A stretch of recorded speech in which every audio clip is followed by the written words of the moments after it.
Good afternoon. मैं doctor सूरज गुप्ता हूँ। मैं head of department nephrology Medanta hospital Patna में हूँ। मैं कुछ चीज़ें किडनी के ट्रांसप्लांट के बारे में बात करना चाहूँगा। देखिए, किडनी ट्रांसप्लांट और डायलिसिस दो ट्रीटमेंट का तरीका होता है जब पेशेंट की किडनीज बिल्कुल काम करना बंद कर देते हैं, जब किडनी का फंक्शन लेस देन 10% हो जाता है। इसको हम एंड स्टेज किडनी डिजीज़ या ESRD बोलते हैं। इस स्थिति में हमें किडनी का एक रिप्लेसमेंट मरीज़ को ऑफर करना होता है, क्योंकि किडनी का फंक्शन शरीर के फंक्शनिंग के लिए वाइटल होता है। मरीज़ जीवित नहीं रह सकता अगर किडनी नॉर्मल तरीके से फंक्शन ना करे तो उस हिसाब से हमें दो ऑप्शंस होते हैं हमारे पास, एक डायलिसिस और दूसरा ट्रांसप्लांट।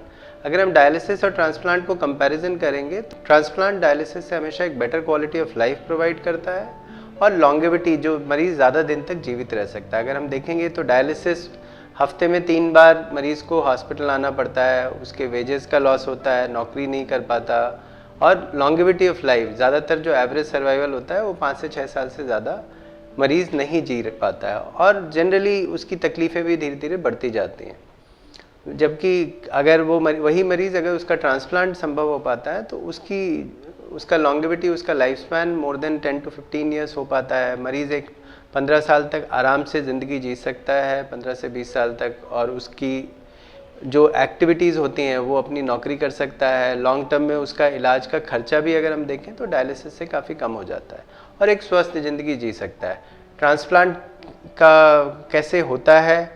घर पूरे परिवार में से ही अगर कोई रिलेटेड डोनर सामने आता है, जिसको हम लाइव डोनर बोलते हैं, कि अगर वो आता है और उसका ब्लड ग्रुप और बाकी टेस्ट किए जाते हैं और वो अगर सूटेबल कैंडिडेट मिलता है तो फिर वो डोनर मरीज़ को अपनी एक किडनी डोनेट कर सकता है।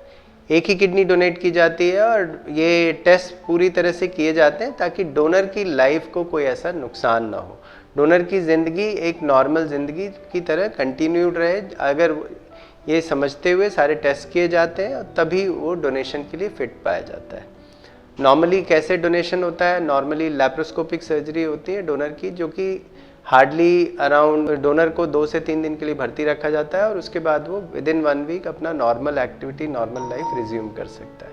लॉन्ग टर्म में डोनर को लाइफ का कोई खतरा नहीं होता।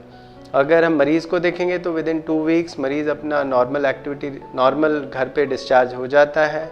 दवाइयाँ उसको आजीवन खानी पड़ती हैं, लेकिन फिर उसकी जो धीरे धीरे करके विदिन 6 months to 1 year उसकी दवाइयाँ भी कम हो जाती हैं और खर्चा भी धीरे धीरे ट्रांसप्लांट के बाद 6 महीने साल भर के बाद खर्चा भी ट्रांसप्लांट के बाद दवाइयों का कम हो जाता है और वो एक अच्छी ज़िंदगी जी सकता है। तो यही कहना चाहूँगा कि किडनी ट्रांसप्लांट एक बहुत ही अच्छा ऑप्शन है और अब ये भी संभव हो गया है। पहले बोलते थे कि ब्लड ग्रुप मैच होना बहुत ही आवश्यक है, कि डोनर और रेसिपिएंट का ब्लड ग्रुप सेम होना चाहिए या डोनर का ब्लड ग्रुप O होना चाहिए।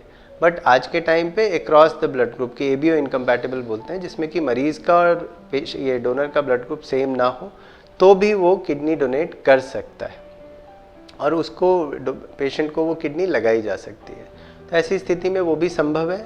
थोड़ा सा खर्चा बढ़ जाता है, बट ओवरऑल सर्वाइवल, अगर ब्लड ग्रुप सेम हो और ब्लड ग्रुप डिफरेंट हो तो सर्वाइवल में कोई फ़र्क नहीं आता। तो ट्रांसप्लांट काफ़ी एडवांस हो चुका है, दवाइयाँ काफ़ी अच्छी हो गई हैं, तो साइड इफ़ेक्ट्स कम हो गए हैं, कॉम्प्लिकेशंस कम हो गए हैं और मरीज़ की क्वालिटी ऑफ लाइफ और लाइफ स्पैन काफ़ी बढ़ गया है। तो यही बोलना चाहूँगा कि ज़्यादातर मरीज़ अगर हम देखें, वो उनको अगर कोई भी टर्मिनल बीमारी नहीं है, कोई ऐसी गंभीर बीमारी नहीं है कोई और किडनी के अलावा, तो उनको ट्रांसप्लांट के बारे में ज़रूर सोचना चाहिए और ट्रांसप्लांट कराना चाहिए, बिकॉज वो उनको ज़्यादा अच्छी एक ज़िंदगी दे सकता है। Thank you.